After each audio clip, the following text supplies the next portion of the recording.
Hey, what's going on, guys? So in this video, I'm going to walk you guys through our inbound content system that has generated over 100 plus inbound demos for us in May alone. So these are people that are finding us organically through our content, going onto our website and booking a call. 100 plus in a single month. If you kind of look me up on LinkedIn, YouTube, Twitter, Instagram, I don't really have a massive following, but that's the cool thing about being in the B2B space is that you don't need to be the next Mr. Beast. You simply need to get in front of your ICP, and since you're not selling a consumer good, you're not selling something that's like $5-10, you're selling, a high ticket service, a high ticket product, getting a little bit amount of views still usually typically results in a lot of cash collected. So my name is Nick Abraham, founder at Leadbird.io. We are a B2B lead gen agency, so it's funny because everything we do is on the outbound side, but this video is showing exactly what we do on the inbound side, because outbound is not better than inbound, inbound is not better than outbound. You need both to build a very good lead gen system within any business. So I'm gonna show exactly what we do. So let's start off. The first thing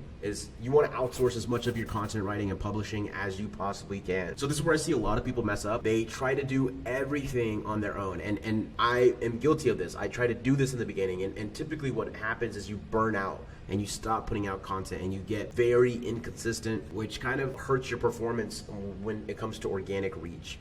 And so you want to outsource as much of the content writing as possible. One thing to keep in mind though is that you cannot just expect to hire a content writer, a video editor, and expect your content to just absolutely take off. That's just not gonna happen, right? And your content writer, and this is something I'll touch on later in this video, they're only gonna be good as the content that you feed them, right? So what I do is I record a Loom video just like this. I literally record a simple Loom video, and then I have a very good automated system in place to send that to the content writer, who will then take that Loom video, create 5 posts on LinkedIn, 21 tweets on Twitter, and then that Loom video gets sent to KuCreatives, which is our video editing vendor, who has a very great service, who will edit this video, put all these nice little, and I'm sure we can get them to drop some kind of animation right here, right now. And then we put that onto YouTube. But to actually get the YouTube videos to do pretty decent, we use another vendor called TikScale to create the YouTube thumbnails and do the SEO when it comes to the actual titles and descriptions. And so all in all, my cost every single month is around $5,000 to kind of get as many videos as I can humanly possibly up, get them all optimized for traffic and get tweets done, get LinkedIn posts done. And if you kind of look at it in terms of how many demos it's setting, if I'm only setting 100 demos, that means that my cost per appointment, and I don't know why I did the math wrong there, it's about $50 per appointment, which is relatively cheap for what we sell. It's actually extremely cheap for what we sell. I'll take that cost per appointment any single day. And so one thing to keep in mind though is that my content does pretty decently well because I'm showing very intrinsic systems. I'm not showing some cookie cutter stuff.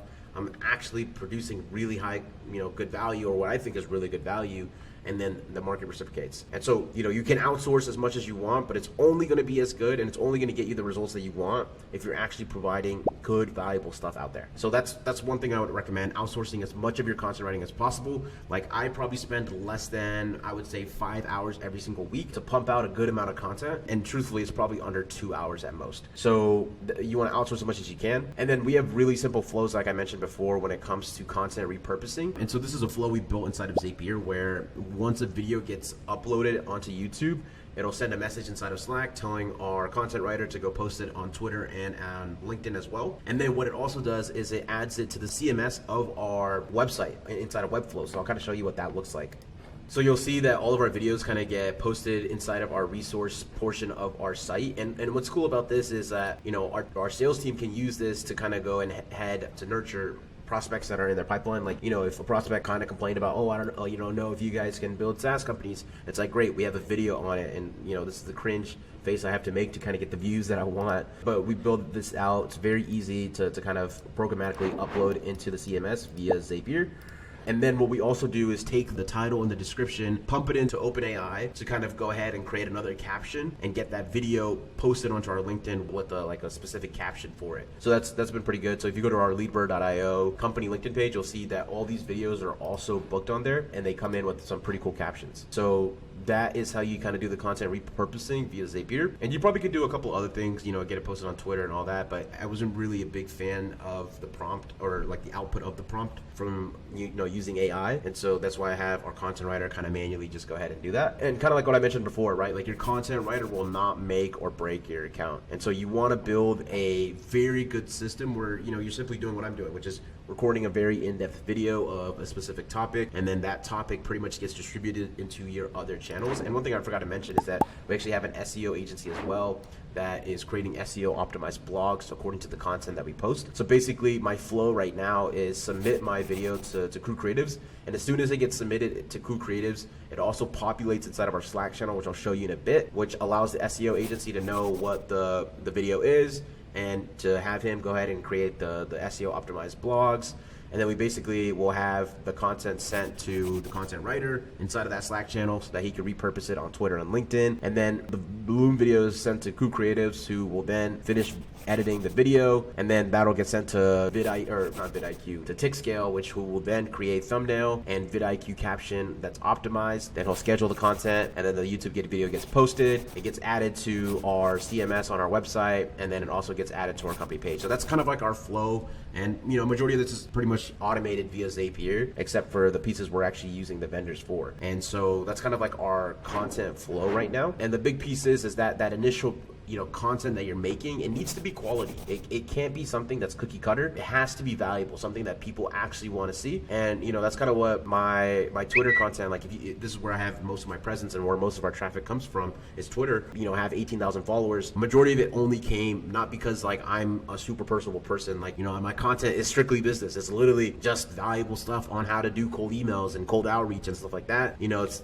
always been a struggle of mine to kind of be able to show my personality on social media. Don't know why, it just always has been weird, but I've been able to still get to 18,000 followers, not because I'm funny, not because, you know, I'm charming or anything of that sort. It's strictly because I'm posting valuable content that other business owners want to see. And that's kind of why my YouTube will also do really well in this setting, is because there's not many people on YouTube who are showing in-depth processes of like their outreach systems and how they're kind of running their business. And so that's why the content will do pretty good. One thing I've seen on LinkedIn as well as on Twitter is the hook is everything, right? So you can kind of see these 3 posts and you can see that, you know, they're decreasing in views. And if you read the hook on each one of them, you know, Mark Cuban gets 750 to 1,000 emails per day. Like, that's a good hook.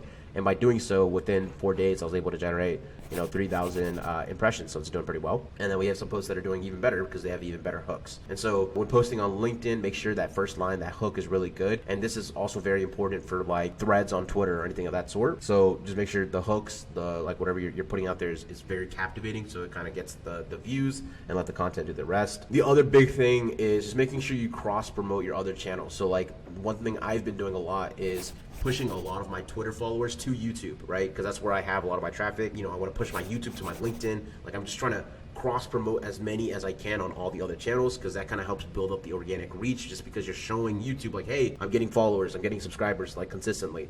Like, let's push this stuff out because it's, you know, attracting some kind of audience, right? That's just my general understanding of how social channels work.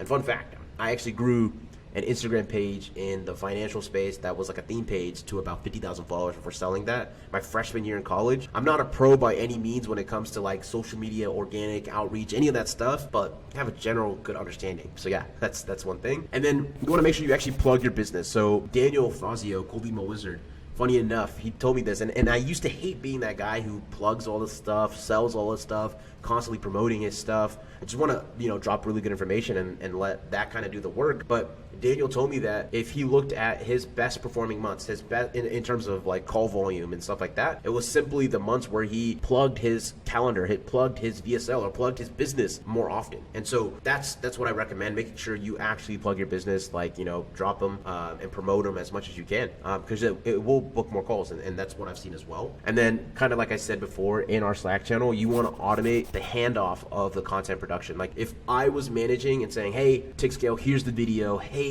content writer, here's the content that I need you to edit, like all that kind of stuff. Hey, you know, the video's finished, like being produced, you know, can you go do this? Like, you know, it eat away a lot of my time. Like, as much as I love doing content is not my priority day to day. You know, I got to run the entire business, got to manage the entire team, and got to do this across a couple of businesses.